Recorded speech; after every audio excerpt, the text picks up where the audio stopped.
We're on problem 36. It says, which of the following sentences is true about the graphs of y is equal to 3 times x minus 5 squared plus 1 and y equals 3 times x plus 5 squared plus 1? So let's do something very similar to what we did in the past. And if you think about it, both of these equations, y is going to be 1 or greater. Let me just, let's just analyze this a little bit, right? This term right here, since we're squaring, is always going to be positive, right?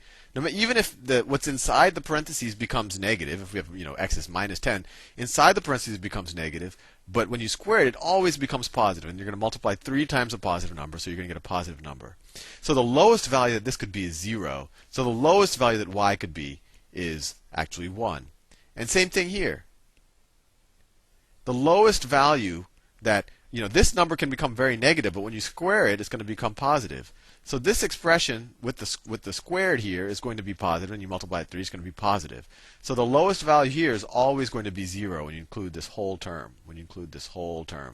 So similarly, the lowest value y could be is 1. I just want to think about it a little bit, just to give you a little bit of an intuition. And let's think of this in the context of what we learned last time with the shifting. So let me draw it in a color that you can see.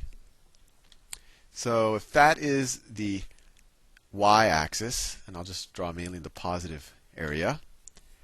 So let's see. So if I were to just draw y is equal to x squared plus 1, it would look like this, where this is 1, where that's y is equal to 1. And the graph would look something along this. Y is equal to x squared plus 1. Oh, that's a horrible drawing. Normally I wouldn't redo it, but that was just atrocious. Y is equal to x squared plus 1. Looks something like that. It's symmetric. You get the idea. You've seen these parabolas before. This is y is equal to x squared plus 1. X squared plus 1. Now, if we were to do x minus 5 squared plus 1, what happens to it? Well, let me think of it. What is 3x squared plus 1? Well, then it just increases a little bit faster. So if I were to say y equals 3x squared plus 1, it might look something like this. It'll just increase a little bit faster. 3 times as fast, actually. So that would be 3x squared plus 1. Right? The rate of increase in both directions just goes faster because you have this constant term 3 out there multiplying the numbers. Okay. Now what happens when you shift it? So let's do x minus 5. So where x equals 0 was the minimum point before, now if we substitute a 5 here, that'll be our minimum point. Right? Because then that whole term becomes 0. So this vertex will now be shifted to the right. Let me do another color. So if this is the point 5, now this would be the graph. You just took this graph and you shifted it over to the right by 5. I won't draw the whole thing. That graph right there would be 3 times x minus 5 squared plus 1. And remember, the y shift is always intuitive. If you add 1, you're shifting it up. If you subtract 1, you're shifting it down. The x shift isn't. We subtracted 5. X minus 5. We replaced x with x minus 5, but we shifted to the right. And the intuition is there is because now plus 5 makes this expression 0. So that's 3x minus 5 squared. And then the same logic, 3 times x plus 5 squared is going to be to here, plus 1. So if we shift it, that's going to be shifted to the, let me pick a good color, to the left. This is going to look something like this. It's going to be this blue graph shifted to the left. So this is minus 5. So this is the graph right here of 3 times x plus 5 squared plus 1. Now, hopefully you have an intuition, so let's read their statements and see which one makes sense. Which of the following is true? Their vertices are maximums. No, that's not true of any of these, because the vertices is that point right there, and it's a minimum point, right? A maximum point would look something like that. And we know that because you just go positive. This term can only be positive. If this was a negative 3, then it would flip it over. Okay, so it's not choice A. The graphs have the same shape with different vertices. Yeah. Both of these graphs have the shape of 3x squared, but the one vertices is 10 to the left of the other one. So I think B is our choice. Let's read the other ones. The graphs have different shapes with different vertices. No, they have the same shape. They definitely have the same shape. I mean, they both have this 3x squared shape. One graph has a vertex that is a maximum, while the other has a graph. No, that's not right. They both are upward facing, so they both have minimum points. So it's choice B. Choice B. Next problem. Problem 37. 37. Let me see what it says. what are the x-intercepts? Let me copy and paste that.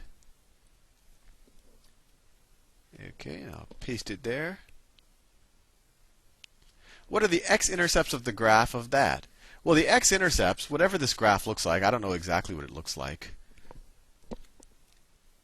But, I don't know what, this graph's going to look something like this. I actually have no idea what it looks like until I solve it. It's going to look something like this. When they say x-intercepts, they're like, where does it intersect the x-axis? So that's like there and there. I don't know if those are the actual points, right? And to do that, we set the function equal to 0, because this is the point y is equal to 0. You're essentially saying, when does this function equal 0? Because that's the x-axis, when y is equal to 0. So you set y is equal to 0, and you get 0 is equal to 12x squared minus 5x minus 2. And whenever I have a coefficient larger than 1 in front of the x squared term, I find that very hard to just eyeball and factor, so I use a quadratic equation. So negative b, this is b is minus 5. So negative 5 is plus 5, right? Negative b plus or minus the square root of b squared, negative 5 squared is 25, minus 4 times a, which is 12, times c, which is minus 2, times minus 2. So let's just make that times plus 2 and put the plus out there, right? Minus times minus is a plus. All of that over 2a. All of that over 24. 2 times a. So that is equal to, let me see, 5 plus or minus the square root. See, it was 25 plus 4 plus 12. 4 times 12 times 2, right? Because that was a minus 2, but we had a minus there before. So 8 times 12, so 96. 96, all of that over 24. What's 25 plus 96? That's 101. It's 121, right? This is 121, which is 11 squared. So this becomes 5 plus or minus 11 over 24. So, and remember, these are the points where, these are the x values where that original function will equal 0. It's always important to remember what we're even doing. So let's see. So if x is equal to 5 plus 11 over 24, that is equal to 16 over 24, which is equal to 2/3. That's one potential intercept. So, maybe that's right here, right? That's x is equal to 2/3, and y is equal to 0. And the other value is x is equal to 5 minus 11 over 24. And that's what? Minus 6 over 24, which is equal to minus 1/4. Which could be this point. I actually drew the graph not that far off of what it could be. So this would be x is equal to minus 1/4. And those are the x-intercepts of that graph. So let's see, 2/3 and minus 1/4 is choice C. Choice C on the test. I think we have time for at least one more. Let's see where. Oh boy, they drew us all this graph. So which is the graph? Let me shrink it. I want to be able to fit all the graphs. So let me copy and paste their graphs. So this is one where the clipboard is definitely going to come in useful.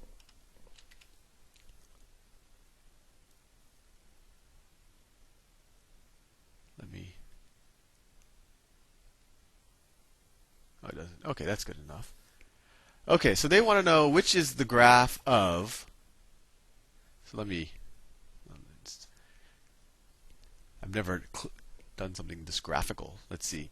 So the graph they say is y is equal to minus 2 times x minus 1 squared plus 1. So that's what we have to find the graph of. So immediately when you look at it, so you say, okay, this is like the same thing as y is equal to minus 2x squared plus 1, but they shifted the x, right? They shifted the x to the right by 1. I know it says a minus 1, but think about it. When x is equal to positive 1, this is equal to 0.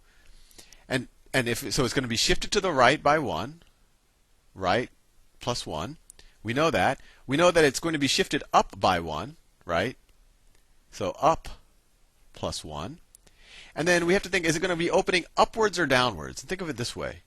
If this was y is equal to 2x squared plus 1, then this term would always be positive, and it'll just become more and more positive as you get further and further away from 0, so it would open up. But if you put a negative number there, if you say y is equal to minus 2x squared plus 1, then you're going to open downward. You're just going to get more and more negative as you get away from your vertex, right? So we're shifted to the right by 1, we're shifted up by 1, and we're going to be opening downwards. So if we look at our choices, only these two are opening downwards.